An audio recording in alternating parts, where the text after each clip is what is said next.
ලියෝ brothers friends club. මොකක්ද මේ ලියෝ brothers කියන්නේ? ඒ තමයි මොන්ටිසෝරියේ ඉඳන් උසස් පෙළ දක්වා එකට හිටපු යාළුකම සහෝදරකමක් කරගෙන ඉදිරියටම අරන් ආපු අපේ යාළුකමේ එකමුතුව. අපේ කියන්න හේතුව තමයි මේ ඉන්නේ මගේම සහෝදරයෝ සෙට් එක. අපිට අපේ පවුල් වලට ශක්තියක් වෙන්න, ගමට ශක්තියක් වෙන්න, පොදු වැඩවලදී ගැම්මට සෙට් වෙන්න අපේ කොල්ලෝ ටික ව්‍යවස්ථාවක් හදලා පටන් ගත්තු ෆ්‍රෙන්ඩ්ස් ක්ලබ් එක. ඒ තමයි ලියෝ බ්‍රදර්ස් ෆ්‍රෙන්ඩ්ස් ක්ලබ් එක.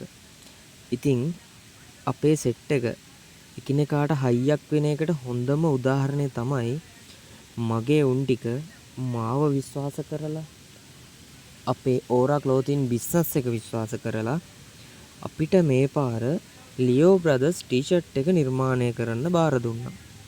ඉතින් මේ තියෙන්නේ අපේ උන්ගේ අදහස් එක්ක නිර්මාණය වුණ අපේ අලුත්ම ලස්සන ටී-ෂර්ට් එක. ඉතින් අපේ වීඩියෝ බලන, අපිව ෆලෝ කරන, ෂෙයා කරන, ඒ වගේම කමෙන්ට් එකක්, ලයික් එකක් දාන අපිව විශ්වාස කරන හැමෝගෙම ඉල්ලනවා දිගටම අපිත් එක්ක ඉන්න.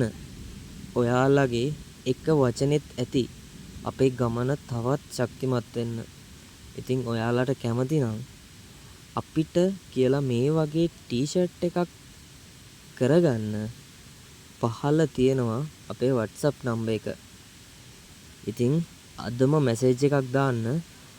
ඔයාලගේ සමිතියට, පාසලට, ක්‍රීඩා සමාජයට, ඒ වගේම ඔයාලා එකට එකතු වෙලා කරන ඕනෑම කටයුත්තකට අවශ්‍ය කරන විදිහට කොඩි, ටී-ෂර්ට් වගේ දේවල් නිර්මාණය කරගන්න අපිට කතා කරන්න. ඉතින් මේ ඉන්නේ අපේ කොල්ලෝ සෙට් එක. මෙතන අද ටික දෙනෙක් අඩුයි. එයාලගේ වැඩ රාජකාරීත් එක්ක එකතු වෙන්න හරි අමාරුයි. ඉතින් අපි පුළුවන් විදිහට හැම මාසෙකම එක දවසක් වෙන් කරගෙන අපේ මේ කොල්ලෝ සෙට් එක එකට එකතු වෙනවා. ඉතින් ඇත්තටම ඒ දවස මාර සතුටින් අපි ගත කරලා තමයි එදාට අපි ගෙවල් වලට යන්නේ.